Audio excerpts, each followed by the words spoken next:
Baik, assalamualaikum warahmatullahi wabarakatuh. Selamat datang buat para teman-teman, para sahabat di pembahasan kali ini. Pembahasan kali ini saya akan mencoba untuk kemudian membawakan suatu pembahasan tentang gender. Mungkin barangkali buat teman-teman dan para sahabat sekalian sudah mengetahui apa sih itu si gender dan apa sih itu maksud daripada kata gender. Bagaimana sih caranya sekarang untuk kemudian menyetarakan antara laki-laki dengan perempuan dalam hal gender itu yang kita maksud bersama, sehingga dari kata gender inilah melahirkanlah beberapa aturan main saat ini termasuk undang-undang, yaitu adalah perlindungan perempuan dan anak. Oke ya, kita lanjut ya. Apa sih itu tentang gender? Maka ini kita akan melihat tentang skema perubahan kawasan belajar yang biasa kita kenal dengan kognitif, afektif, dan psikomotorik. Teman-teman bisa melihat bagian tersebut bahwa ada namanya buta gender, sensitif gender, bias gender, netral gender, responsif gender. Sebentar ini kita kemudian akan bahas tentang bagian ini. Selanjutnya adalah skema perubahan perilaku.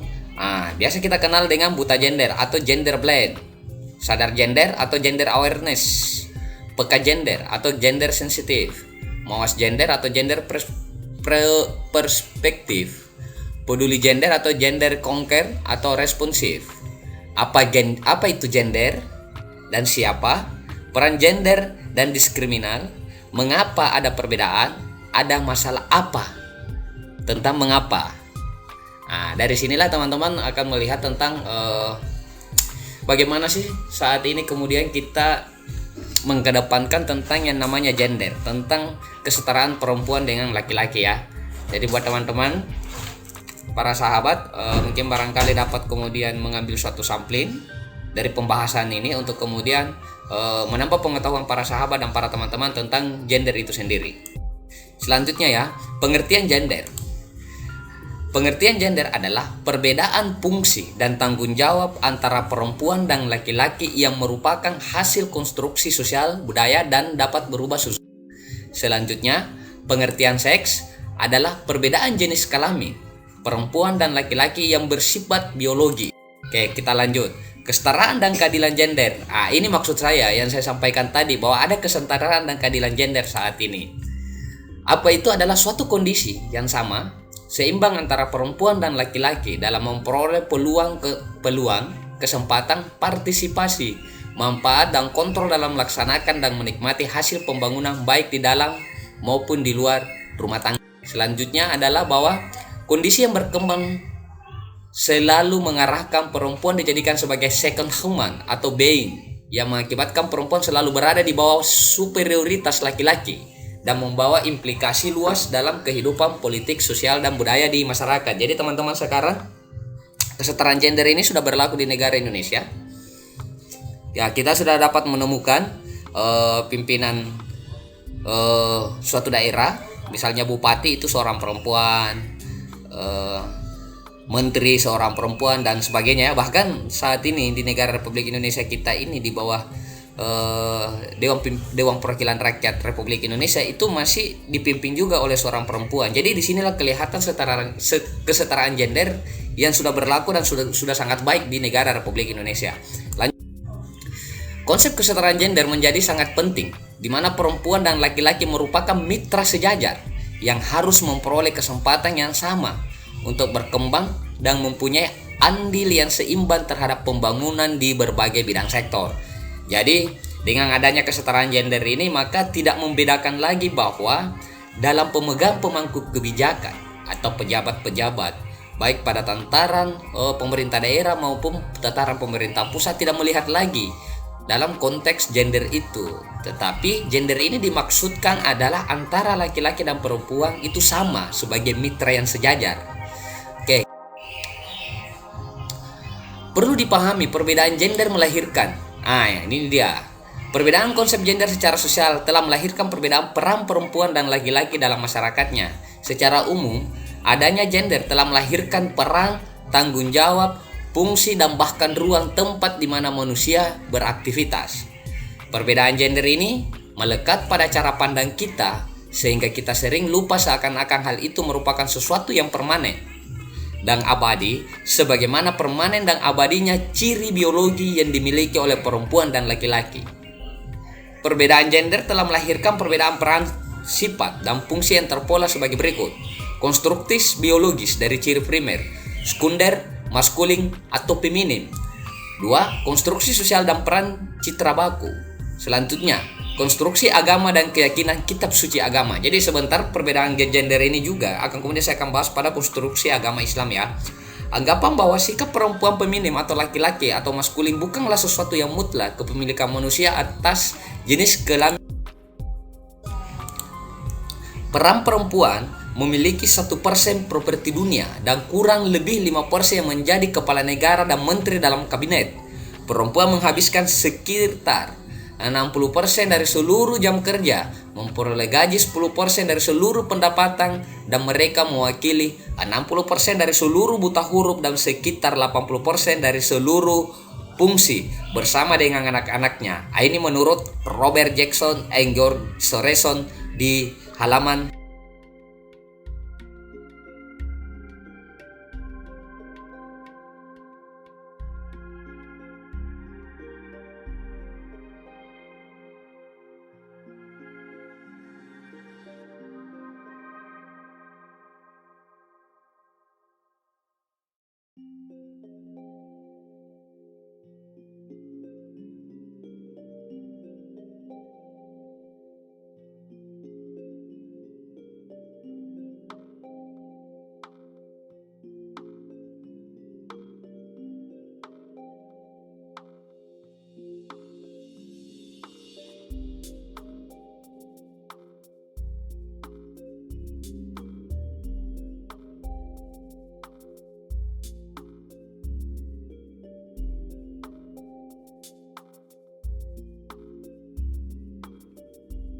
kalau mau mengetahui bisa membaca buku apa yang saya maksud tadi. Menurut Peterson dan Ruyan 1993 25 dalam buku pengantar studi hubungan internasional Robert Jackson dan George Sorenson 332. Jadi teman-teman kalau mau mengetahui tentang gender ini bisa membeli bukunya tentang pengantar studi hubungan internasional yang dirilis atau disusun oleh Robert Jackson dan George Sorenson.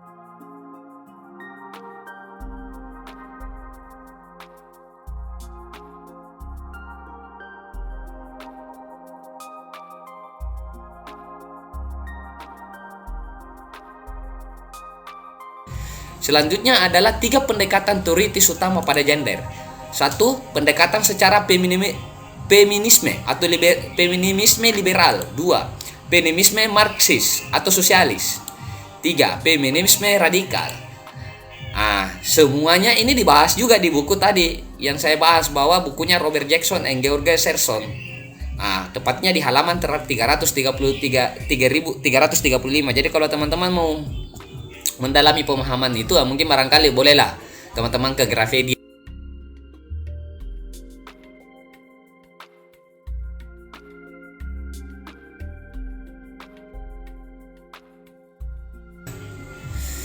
Feminisme liberal. Kita bahas tentang feminisme liberal. Sedangkan feminisme liberal kontemporer ingin membuat perempuan lebih terkenal dalam politik dunia, menghilangkan akses yang berbeda pada kekuatan dan pengaruh atas laki-laki dan perempuan, dengan demikian untuk mencapai hak yang sama bagi laki-laki dan perempuan. Tertulis di bukunya Tong 1989, bukunya Elstein 83, Gates 89, dan Robert Jackson George Sorenson 336. Jadi dibahas juga pula di sini ya teman-teman ya. Jadi kalau untuk mau mengetahui secara spesifik terhadap gender ini, maka teman-teman bolehlah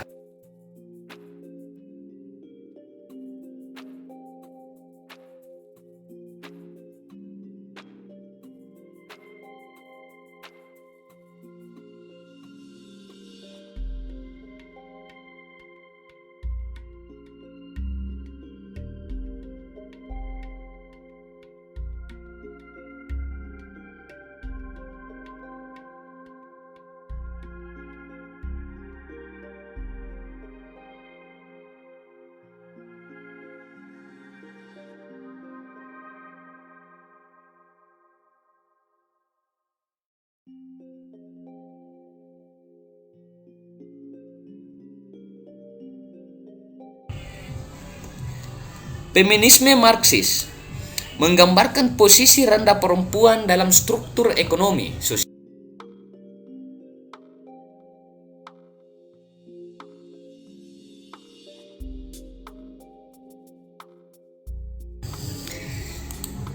Penekanan terhadap perempuan tidak terlepas dari sistem ganda atau kapitalisme dan patriarki. Kapitalisme adalah mode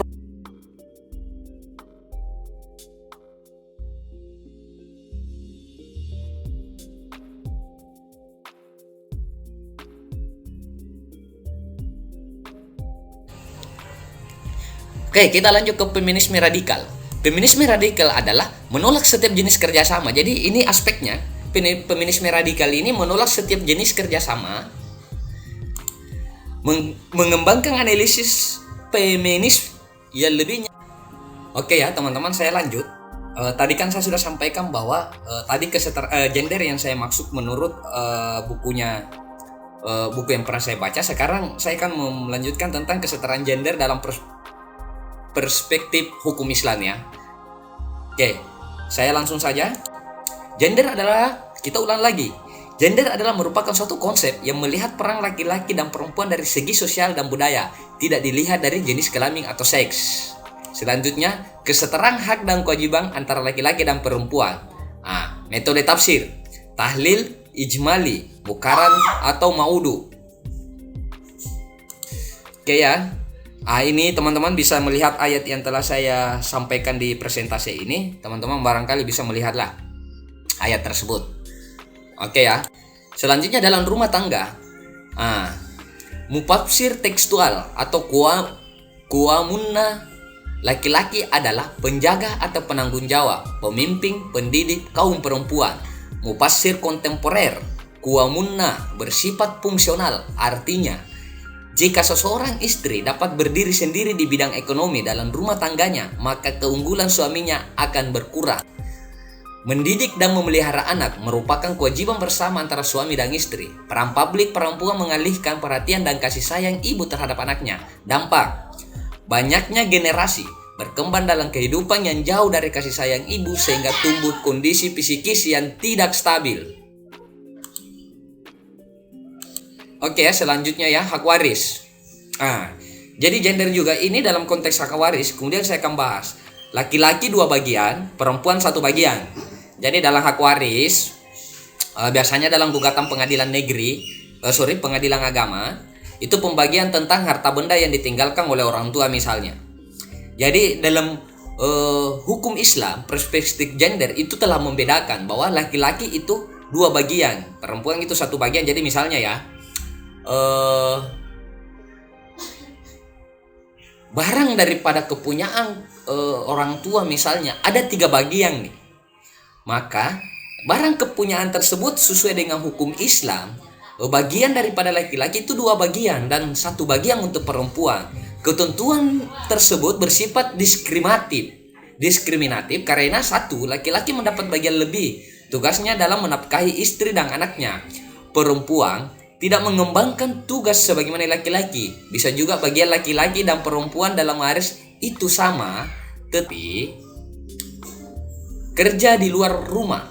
Perempuan mempunyai hak untuk bekerja selama ia membutuhkannya dengan syarat terpeliharanya norma agama dan susila. Pekerjaan di rumah maupun di luar rumah merupakan kewajiban bersama antara suami dan istri. Ketentuan 1 saksi laki-laki sama dengan 2 saksi perempuan. Di sini lihat dia. Jadi saksi perempuan ini 1 saksi laki-laki berarti sama dengan 2 saksi perempuan, yakni 1 orang yang bertugas saksi, 1 orang lainnya mengingatkan. Ini hanya dalam masalah ekonomi, tidak lainnya. Dijelaskan dalam 7 ayat lain dalam Al-Quran yang tidak membedakan antara saksi perempuan dan laki-laki. Al-Maidah ayat 106 sampai 107, surah An-Nisa ayat 15, An-Nur ayat 4, 6, 8 dan At-Talaq ayat 2. Oke, kita lanjut. Berjihad. Jihad di medan perang jarang terjadi, tetapi bagi manusia baik laki-laki maupun perempuan masih diwajibkan melakukan jihad dalam bentuk lain, yakni menyebarkan syariat Allah, menegakkan keadilan dan amar ma'ruf nahi mungkar. Kita lanjut. Kesetaraan gender dalam bidang politik. pro kontra karena satu, ditemukan penafsiran ayat dan hadis yang secara tekstual mengutamakan laki-laki untuk menjadi pemimpin. Di sisi lain, ditemukan kenyataan objektif tentang perempuan yang memiliki pengaruh kuat di masyarakat dan mempunyai kemampuan untuk menjadi pemimpin. Selanjutnya adalah penutup. Ya, laki-laki dan perempuan secara bersama memegang peranan penting dalam segala segi kehidupan. Tidak ada yang superior atau inferior, karena memang demikian Islam menggariskannya. Oke, baik teman-teman, itu tadi gender secara Islam dan secara umum kemudian saya bahas. Apa yang saya sampaikan hari ini mungkin barangkali bisa menjadi pembelajaran buat teman-teman dan menambah pengetahuannya teman-teman. Saya akhiri. Wabillahi taufik. Assalamualaikum warahmatullahi wabarakatuh. Dan kita akan melanjutkan materi-materi yang lain dalam kesempatan yang telah ditentukan. Terima kasih. Salam keadilan, salam advokai, salam opsium nobail.